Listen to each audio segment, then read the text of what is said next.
우리가 성경을 읽다 보면은 참 머리로는 좀 이해가 되는데, 그런데 가슴에 잘 와 닿지 않는 그런 말들이 좀 있는 걸 볼 수가 있습니다. 그런 말씀 가운데 하나가 시편 119편 71절의 말씀입니다. 어떤 말씀이냐면은 고난 당하는 것이 내게 유익이다. 고난 당하는 게 내게 유익이다. 여러분, 세상을 살아가는 사람들 가운데 정신적으로 문제가 있지 않는 이상 고난 당하는 것을 즐거워하는 사람 있을까요? 여러분은 고통당하는 거 좋아하십니까? 아마 없죠. 모든 사람들은 그냥 편안하고 형통하고 그리고 행복한 삶의 길을 가기를 원합니다. 그런데 또 아이러니하게도 우리가 살아가는 삶을 보면은 인생을 살아감에 있어서 고난과 또 힘든 과정을 겪어내지 않고 살아가는 사람은 또 아무도 없다라고 하는 것이죠. 모든 사람들이 고난을 겪고 또 모든 사람이 힘든 과정, 인생의 그 힘든 과정들을 또 통과해야 됩니다. 우리가 응애하고 태어날 때부터 힘든 과정을, 힘든 터널을 뚫고 태어나지 않았습니까? 그렇죠. 힘들어서 응애하고 태어나지 않았습니까? 그렇습니다. 때로는 너무 견디기 힘든 상황, 혹은 또 때로는 도저히 내 힘으로는 감당하기 어렵다고 그렇게 생각되는 그러한 순간 앞에 서야 할 때도 있습니다. 그럴 때면은 오늘 불렀던 찬양의 가사처럼 왜 나에게 이런 시련이 닥쳐왔는가? 울분을 토하기도 하고요. 도대체 내가 뭘 잘못했기 때문에 이런 고난을 내가 겪어야 하는가? 고함을 지르고 싶을 정도로 참 힘든 마음이 가득할 때도 있습니다. 다른 사람들이 어려움을 겪을 때면은 염려하는 마음으로 다가가서 힘내, 괜찮아질 거야, 곧 좋아질 거야, 때로는 위로하기도 하고 권면하기도 하고 혹은 또 격려하기도 합니다. 그러나 막상 그런 일을 내가 당하게 되면은 그 어려움과 고통이 아무리 작을지라도 견디기 힘들어하는 그런 모습들이죠. 남들이 당하는 납덩이처럼 무거운 고통보다 내가 겪는 그 솜털보다 가벼운 고통이 어쩌면 더 크게, 더 힘들게 그렇게 다가오고 그렇게 느껴질 때가 있습니다. 그렇게 작은 고난이나 고통조차 힘들어하는 우리들에게 고난당하는 것이 오히려 내게 유익이다. 그런 시편 기자의 고백을 사실 가슴으로 받아들이기에는 상당히 오랜 연단과 훈련이 필요하지 않겠나 생각이 듭니다. 여러분, 오늘 우리들은 어떻습니까? 고난 당하는 것이 내게 유익이다. 여러분, 이 시인의 그 고백 앞에 여러분들은 깊이 공감하십니까? 만약에 우리 가운데 그 말에 깊이 공감하신 분이 있다면은 우리 역시 고난을 통해서 무언가 깨달은 바가 분명히 그 가운데 있을 것이다 생각이 듭니다. 시인은 이어서 이렇게 노래합니다. 한번 띄워줘 보시죠.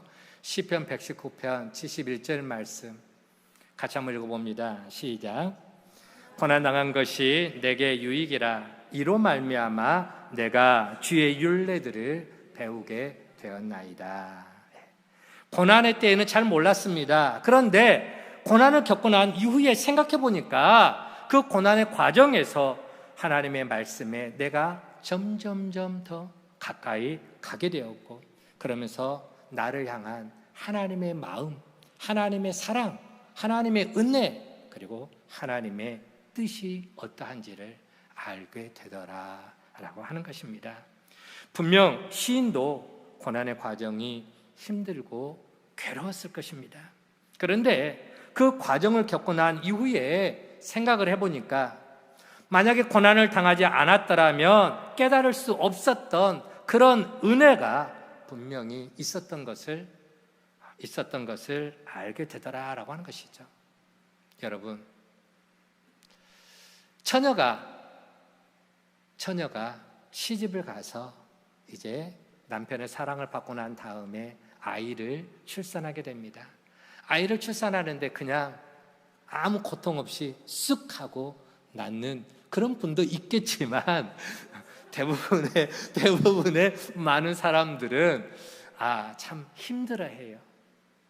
저도 우리 집사람이 제 아내가 참 아이들 낳을 때 너무 힘들게 낳는 모습을 옆에서 봤지만 너무너무 힘들고 너무 산통이 너무 고통스러운 것을 느꼈습니다.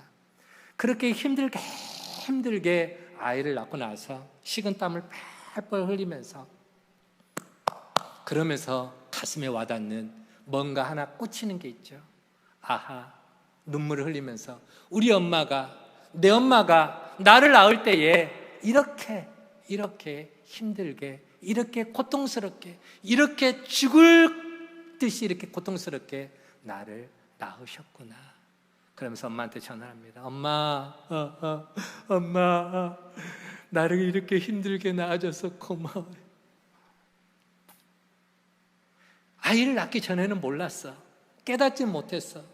어버이 은혜를 생각지도 못했어. 그저 철없는 그런 철부지 인생 같은 삶을 살았는데 내가 막상 고난을 겪어보니까, 아픔을 겪어보니까, 힘든 과정들을 겪어보니까 저도 그랬던 것 같아요. 저도 중환자실에서 수술받고 난 다음에 배가 너무너무 아픈 거예요. 너무 고통스럽고 너무 아파서 막 눈물이 나는 거예요. 그러면서 내 뇌리에 스치는 그분이 생각이 나요.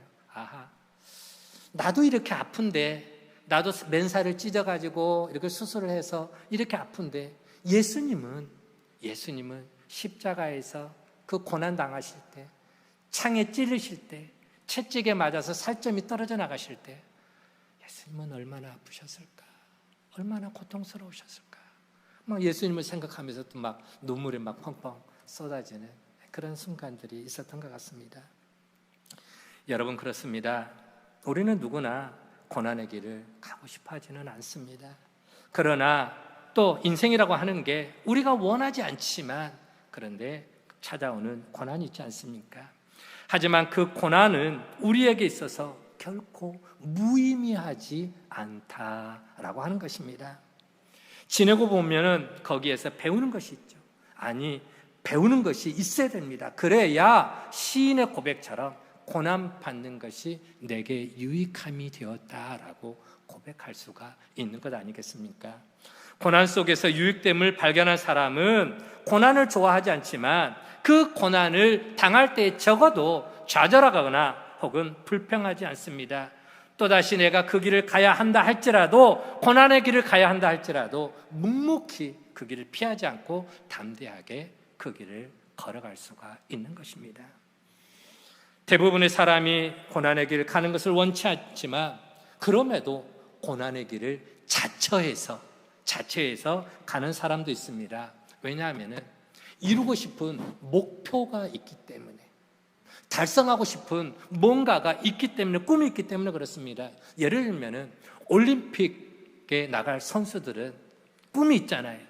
나가서 메달을 따고 싶어하는 나름의 목표와 바람이 있습니다.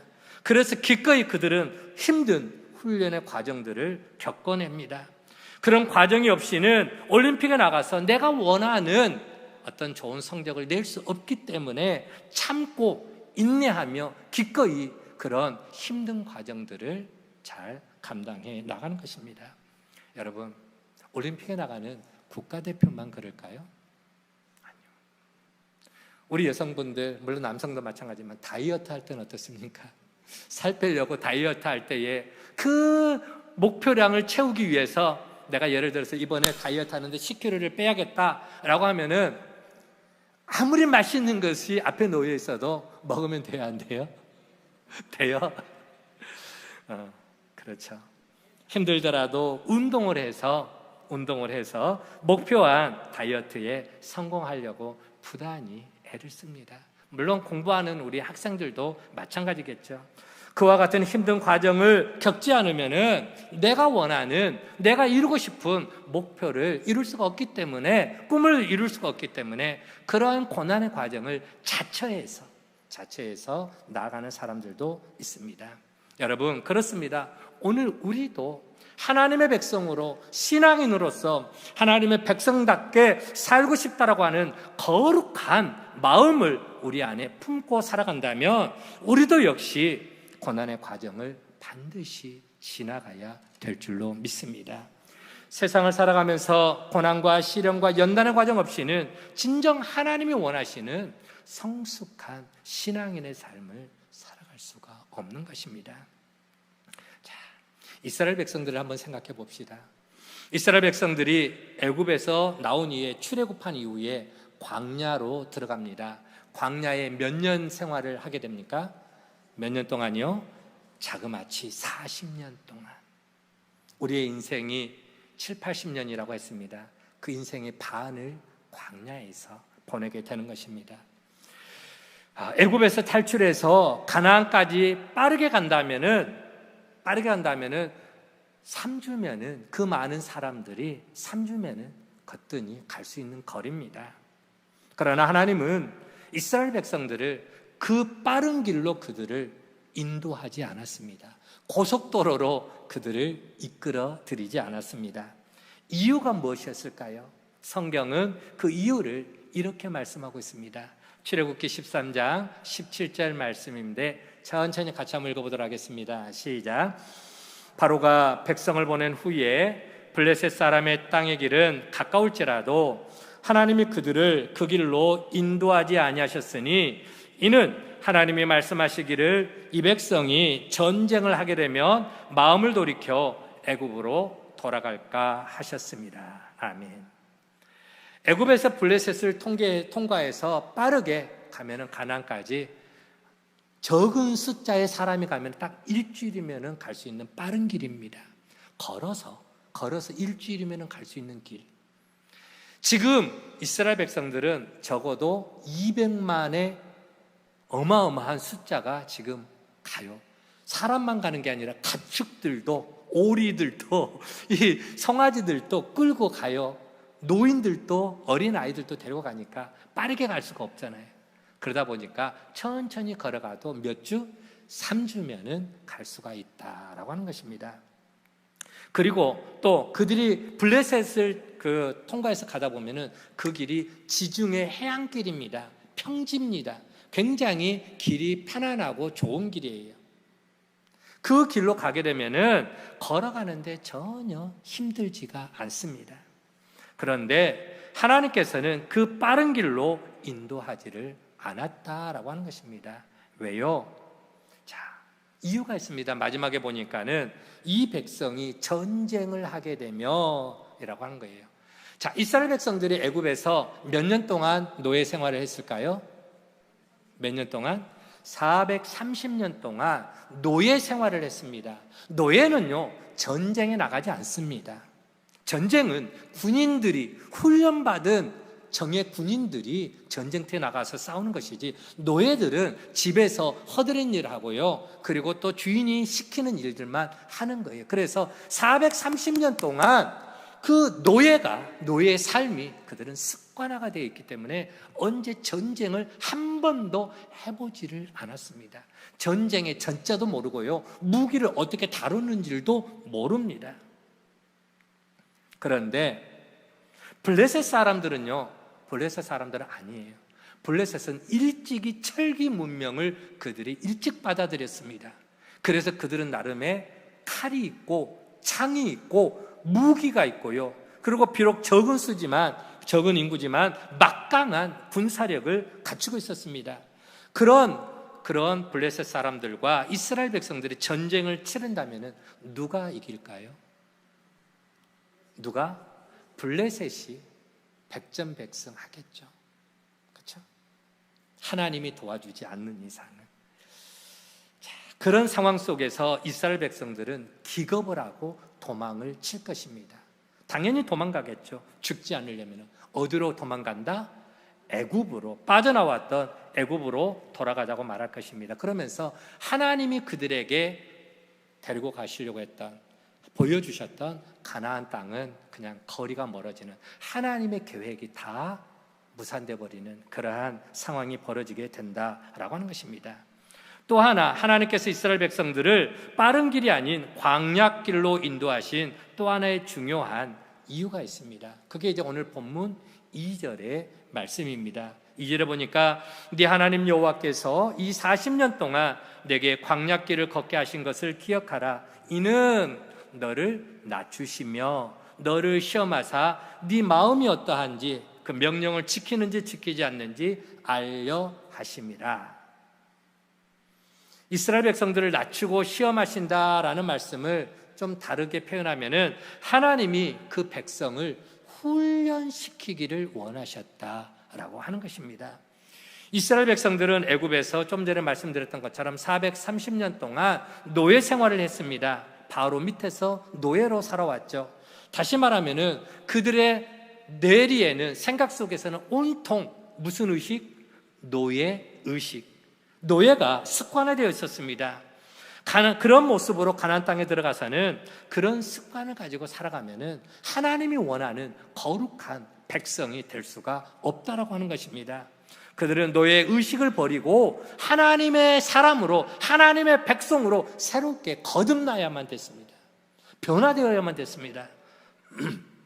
하나님의 백성으로 살아간다는 것은 하나님 앞에 존귀한 자요, 또 책임 있는, 하나님 앞에 책임적인 존재로 살아감을 의미하는 것이죠. 그러기 위해서 노예 의식에 찌들어 있는 그들의 사고를, 생각을 바꿔야 될 필요가 있었습니다. 그래서 하나님은 그들로 하여금 바로 왕의 노예가 아니라 누구의 삶을 살게 하느냐? 하나님의 백성으로, 하나님의 택함 받고 사랑받는 그런 백성으로 살아갈 수 있도록 그들을 훈련시키기 위해서, 훈련시키려고 하는 목적으로 광야를 걷게 하셨다라고 하는 거예요. 생각해 보세요. 광야를 걷는 동안 하나님이 그들을 보살펴 주지 않으면 그들이 어떻게 될까요? 먹을 게 있습니까? 마실 물이 있습니까? 쉴 만한 공간이 있습니까? 요즘처럼 나침판이라도 제대로 있습니까? 목적지를 향해서 어디로 가요? 알 수가 없는 거예요. 그냥 광야에서 다 죽게 되겠죠. 그래서 누구만 바라보자? 하나님만 바라보자. 무조건 하나님만 바라볼 수밖에 없는 상황으로 하나님이 그들을 이끌어내셨다라고 하는 것입니다. 그래서 3절 말씀에는 때로는 낮추시며 때로는 줄이게 하시며 때로는 만나를 주어 먹게 하셨다라고 말씀하시는데, 이는 무엇을 의미하느냐? 사람이 떡으로만 사는 것이 아니라 하나님의 입에서 나오는 무엇으로? 만나로, 즉 말씀으로 살아가는 것을 가리키기 위해서, 깨우치시기 위함이고, 또한 하나님을 절적으로 신뢰하고 하나님만을 의지하며 하나님만을 바라보며 살아간다면 광야와 같은 인생 속에서도 결코 그들이 죽지 않고 살아낼 수 있다라고 하는 그런 교훈을 깨닫게 하시기 위해서 하나님이 의도적으로 그들을 광야로 인도해 주셨다라고 하는 것입니다. 자, 그런데 오늘 우리가 함께 읽은 이 본문에 보면은 좀 중요한 말씀이 있습니다. 좀 더 세심하게 중요하게 보아야 할 말씀이 있는데, 그게 뭐냐?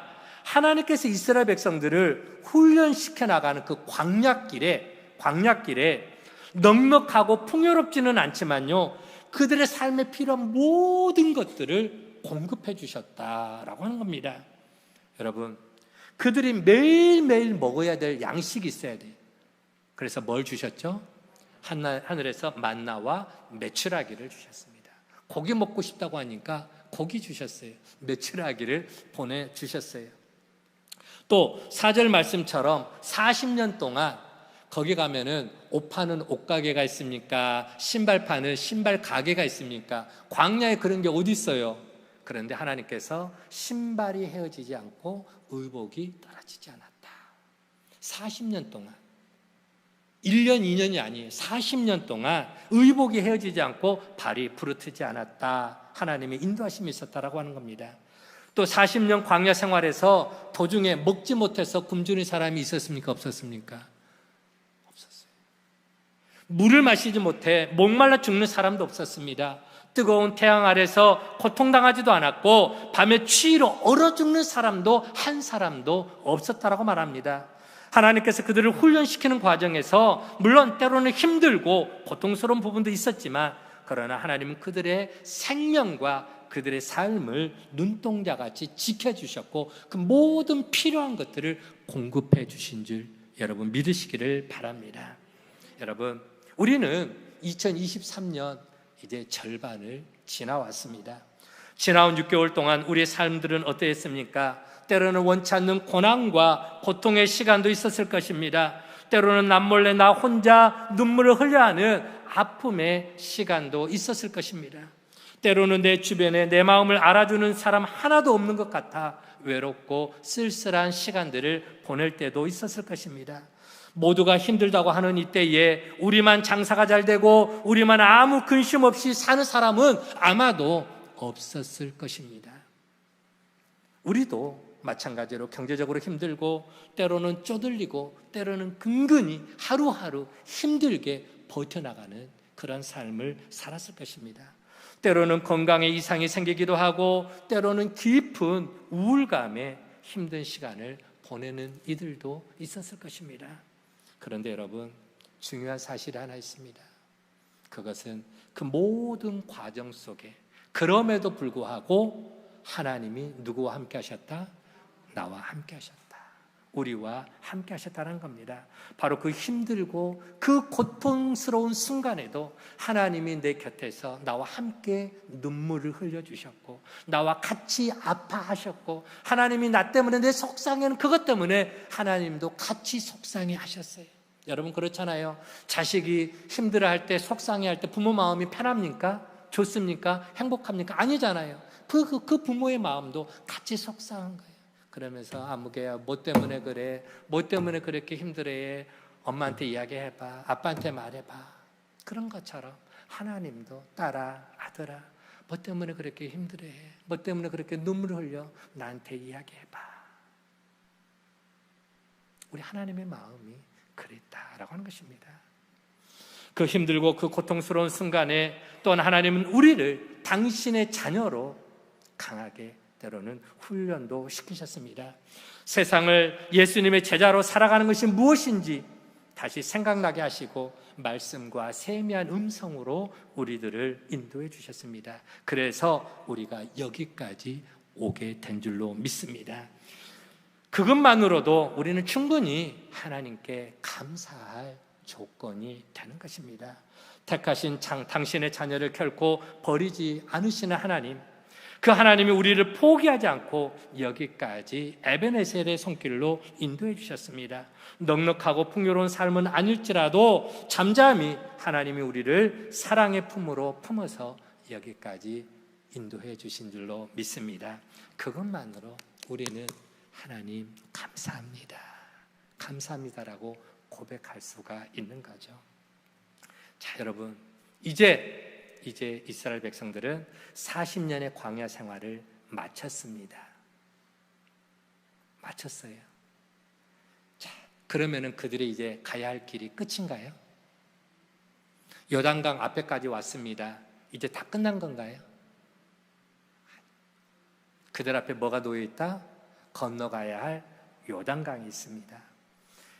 가야 할 길이 또 남아있다는 거예요. 요단강을 건너가야 되고 요단강을 건너서 가나안 땅에 들어가면은 가나안 땅에는 누가 버티고 있습니까? 누가 기다리고 있습니까?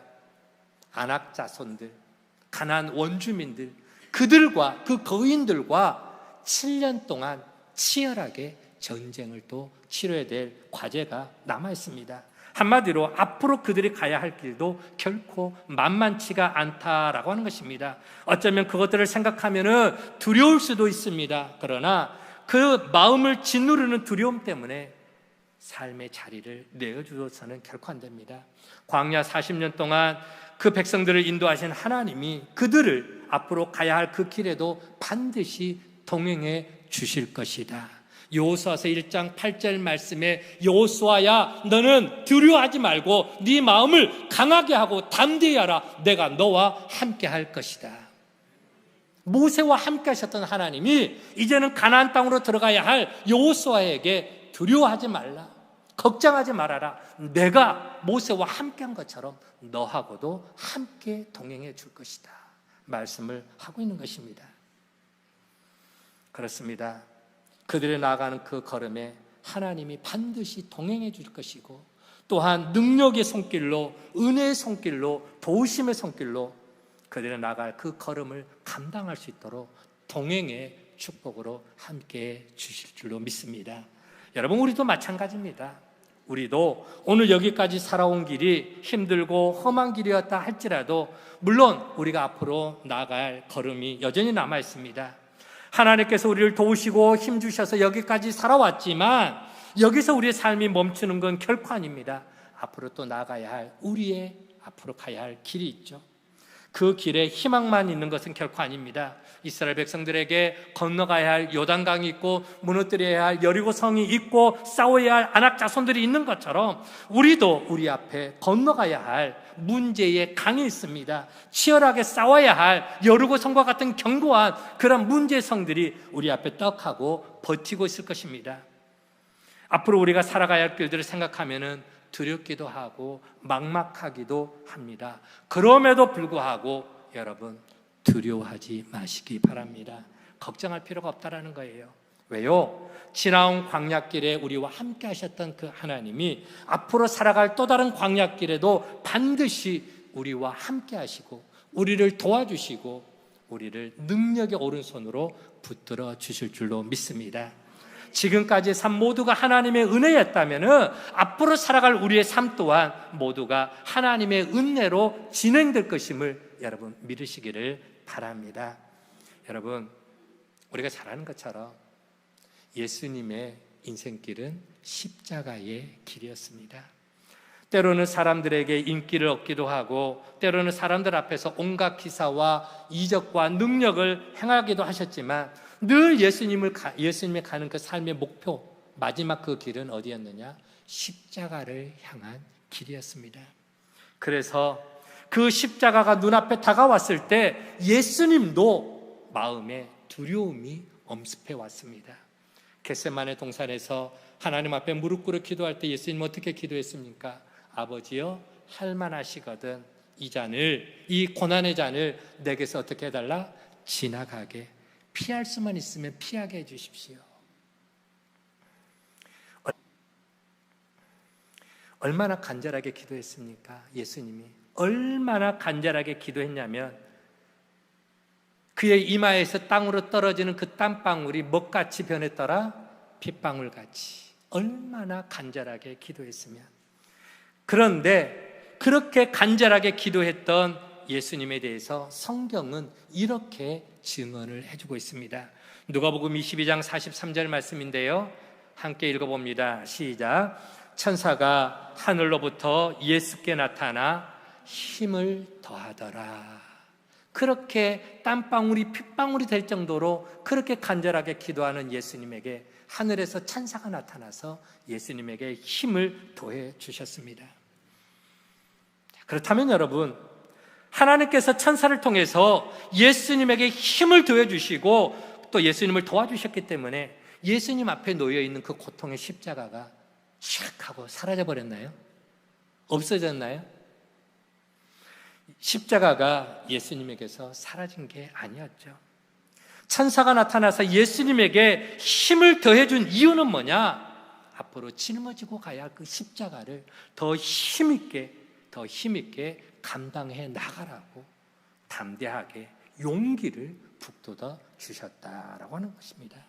여러분, 우리도 마찬가지입니다. 우리도 하나님께서 반드시 우리를 도와주실 줄로 믿습니다. 우리에게 힘을 더해 주실 것입니다. 그런데 하나님께서 우리를 도와주신다고 해서 우리가 힘든 길을 가지 않게 되는 것이냐? 아니라고 하는 거예요. 하나님께서 우리 앞에 놓여있는 온갖 고난과 시련이 사라지게 하는 것이 아니라 그 어떤 고난과 그 어떤 시련이 내게 다가온다 할지라도 그것을 능히 버텨내고 이겨내고 감당할 수 있는 힘과 지혜와 능력과 용기와 은혜를 베풀어 주신다 믿으시기를 바랍니다. 여러분, 지난 6개월 동안 우리가 광야의 길을 걸어왔기 때문에 앞으로 남은 6개월이 고속도로가 보장된 것은 결코 아닙니다. 어쩌면 계속해서 우리는 또 다른 광야의 길을 걸어 나가야 될 것입니다. 오늘 하나님 앞에 우리는 절기 맥주 감사주일로 지키고 있는데요, 오늘의 이 맥주 감사주일은 우리가 여정 가운데에 잠시 휴게소에 들려서 재정비하는 그러한 시간입니다. 지금까지 열심히 달려온 전반기 그 광야길에서 잠시 멈춰서서 지나온 전반기를 어느 길로 어떻게 왔는가 되돌아보는 삶이죠. 그 길에 보이지 않는 손으로 함께 하신 하나님이 우리와 함께 동행하셨음을 확인하는 모습이 있어야 됩니다. 물론 힘든 순간도 많았고 가슴 아픈 일도 많았고 견디기 힘든 순간도 많았지만, 그러나 우리와 함께 하신 하나님의 은혜로 여기까지 걸어올 수 있었음에 감사하는 시간입니다. 여러분, 그 감사는, 우리 마음에 있는 그 감사는 이제 또 새로운 광야길을 나서야 하는 우리에게 힘을 북돋아 줄 줄로 믿습니다. 마치 휴게소에서 떨어져가는 그 연료를 보충하고 또 지친 몸에 원기를 회복시켜서 다시 가야 할 길을 가게끔 해주는 것처럼, 감사는 뭐냐? 감사는 우리의 심령에 하늘의 에너지를 보충해주는 원동력이 됨을 믿으시기를 바랍니다. 그렇잖아요. 주유소에서 기름이 떨어지면 기름을 보충하는 것처럼 전반기 열심히 달려왔어요. 이제는 하반기를 달려가야 되는데, 이제는 하나님의 그 은혜를, 하나님의 능력을, 하나님의 축복을 덧입는 시간, 그 시간이 바로 이 시간이고, 이 감사를 통해서 그와 같은 은혜를 덧입게 된다라고 하는 것입니다. 감사는 뭐냐? 하나님의 복을 담는 그릇임을 믿으시기를 바랍니다. 감사의 그릇에 하나님이 또 다른 은혜와 또 다른 감사를 채워주신 거죠. 감사는 우리의 마음을 풍요롭게 만들어줍니다. 감사는 우리에게 가야 할 길이 두려움이 아닌 설레임과 기대함으로 나아갈 수 있도록 우리를 북돋아 줍니다. 감사하며 새롭게 시작하는 사람들에게는 하늘로부터 주어진 새로운 능력이 덧입혀질 것입니다. 하나님께서 천사를 보내 예수님께 힘을 더해주신 것처럼 우리들에게도 힘을 북돋아 주실 줄로 믿습니다. 여러분, 지나온 상반기 어떻게 걸어오셨습니까? 하나님의 은혜로 지나온 상반기를 걸어왔다면 감사함으로 하나님 앞에 나아갈 수 있기를 바랍니다. 그리고 이제는 우리가 이제 다시 한번 힘을 내어서 이제 또다시 하반기의 새로운 광야길로 이제 마음을 추스리고 허리띠를 다시 한번 힘있게 동여매고 또 다른 발걸음을 해야 됩니다. 어쩌면 이전에 걸어왔던 광야의 길과는 다른 길일 수도 있습니다. 그러나 여러분, 두려워하지 마시기 바랍니다. 걱정하지 마시기 바랍니다. 왜요? 누가 우리와 함께 하신다? 하나님이 우리와 함께 하신다. 이사야 41장 말씀이죠. 두려워 말라, 내가 너와 함께 함이니라. 놀라지 말라, 나는 내 하나님이 됨이니라. 내가 너를 굳세게 하리라. 참으로 너를 도와주리라. 참으로 나의 의로운 오른손으로 너를 붙들어 주리라. 아멘. 그렇습니다. 하나님께서 은혜 베풀어 주신다는 그 사실만이 변함이 없습니다. 감사로 새로운 하늘의 에너지를 공급받아서 이제 남은 6개월도 주님의 제자답게, 하나님의 자녀답게 멋지게 당당하게 힘있게 살아가는 우리 가족들 모두가 되어지기를 간절히 축원을 드립니다. 하나님의 능력을 공급받아서 힘든 순간도 넉넉하게 이겨나갈 수 있기를 바랍니다. 여러분, 광야의 길은 내 힘으로 나 혼자만 걸어갈 수 있는 길이 결코 아닙니다. 하나님이 그 광야길에 이스라엘 백성들과 함께 동행해 주셨던 것처럼 우리의 인생길도 하나님이 지켜주시고 하나님이 도와주시고 하나님이 인도해 주셔야 그 길을 걸어갈 수가 있는 것입니다. 지금까지 걸어온 길도 그렇거니와 앞으로 가야 할 길도 마찬가지입니다. 남은 하반기의 길을 믿음으로, 은혜로 주님과 함께 힘차게 걸어갈 수 있는, 그리고 승리의 길로 나아갈 수 있는 우리 세종항의 모든 가족들 되어줄 수 있기를 주의 이름으로 간절히 축원을 드립니다. 좋으신 하나님 감사합니다.